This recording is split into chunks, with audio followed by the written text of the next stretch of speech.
usted tiene que entender una cosa. Ese ejército de Saúl, déjame decir algo, esto acá entre nosotros. La diferencia entre Saúl y David es que Saúl es ungido con una redoma y David es ungido con un cuerno. Entonces Saúl tiene una unción que convierte a un ejército en cobarde y David tiene una unción que convierte a cobardes en valientes.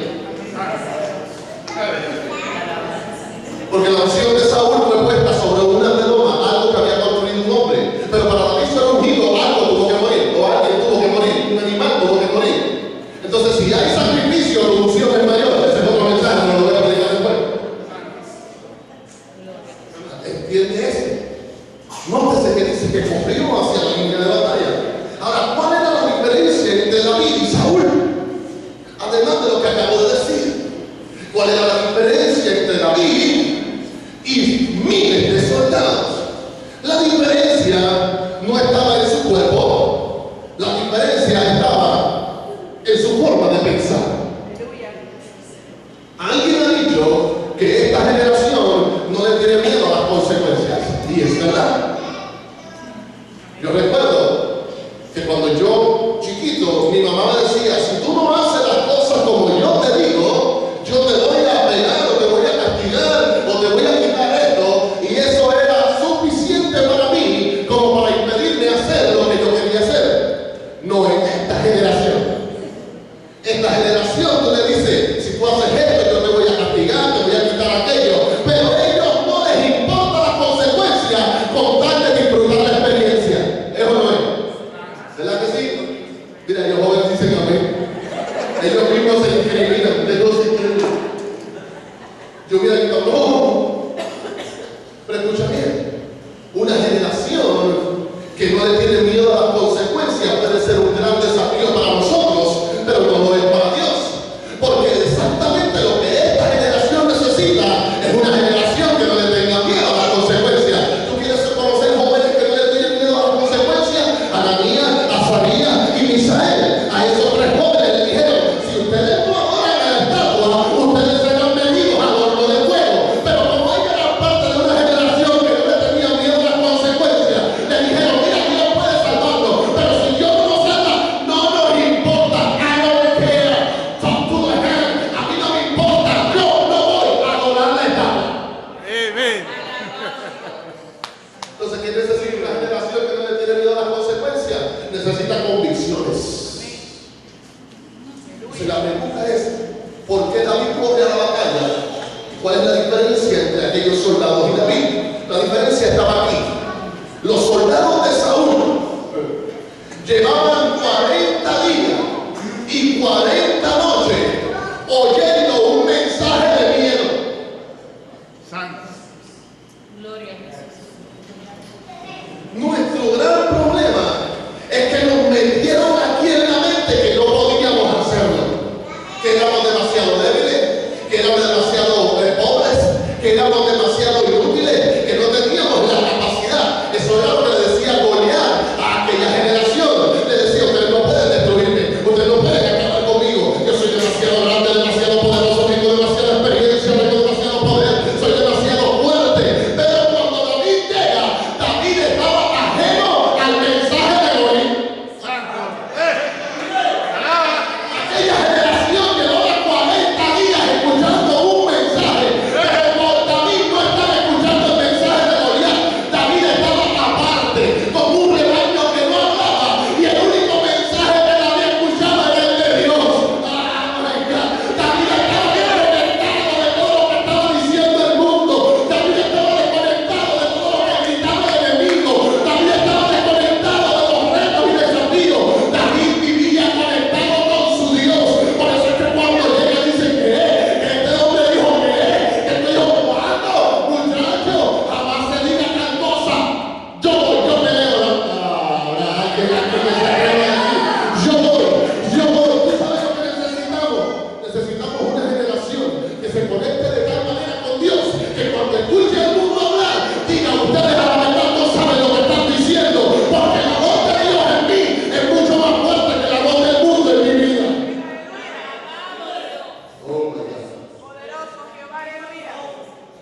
Entonces David dice, yo voy a correr. Nótese que cuando David dice que va a correr a la línea de batalla, dice, si yo he vencido osos y he vencido leones.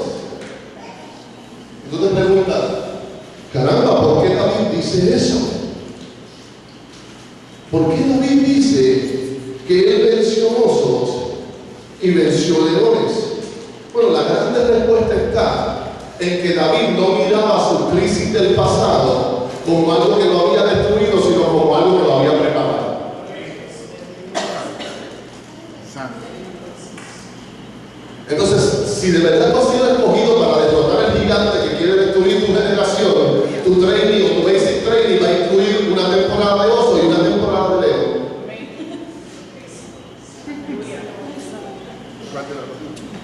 Ahora, tú tienes que entender que cuando tú miras hacia atrás, tú no puedes decir, pobre de mí que he luchado con leones, pobre de mí que he luchado con osos. Porque si esa hubiera sido la actitud de David, él hubiera dicho, yo que vengo de una crisis de pelear con un león, yo que vengo de una crisis de pelear con un oso, que pelee otro con el gigante. Pero cuando tú has aprendido que lo que no te ha destruido te ha hecho más fuerte, que lo que no te ha destruido en el pasado ahora te tiene de pie, que lo que no ha podido destruirte en el pasado ahora te tiene con mayor experiencia y con mayor garantía, entonces tú sabes que tus retos del futuro son simplemente algo para lo cual Dios te había llamado, y lo que más que pasó en el pasado era simplemente el entrenamiento que te preparaba para obtener una victoria.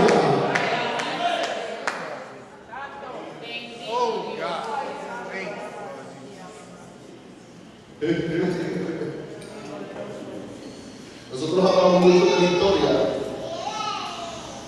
pero acuérdense siempre que cada victoria necesita una batalla, y para cada batalla Dios te va a dar basic training.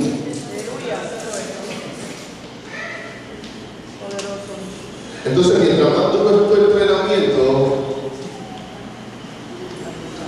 más grande será tu desafío, pero con cada desafío viene una recompensa. Gloria a Jesús. Entonces quiere decir que al final de todo, Dios lo que quiere darte es una grande victoria. La Biblia dice, la última vez que yo leí, que nos lleva de triunfo en triunfo, triunfantes. ¿Cuánto creen que Dios le puede dar un fuerte aplauso al Señor?